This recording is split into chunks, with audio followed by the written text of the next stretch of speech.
America राष्ट्रपति Donald Trump को शत्रु देश भेनेजुएलार विरोधी दल नेता मारिया कोरिना माचेडो एबे 2025 नोबेल शांति पुरस्कार जीति सही समान पुरस्कार जहाँपाई अमेरिका राष्ट्रपति डोनाल्ड ट्रंप मध्य आशा बांधी बसिछंती।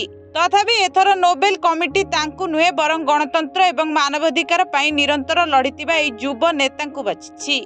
एई पुरस्कार एपरि एक देशर नेतांकु दिया जाइछि जहाकु ट्रंप तांकर शत्रु बोली भाबंती। भेनेजुएला एवं अमेरिका मध्यरे उत्तेजना गत किछि मास मध्यरे वृद्धि पाइछि। तथापि ट्रंप माचेडोंकु जणे स्वाधीनता संग्रामी बोली कहिथिले।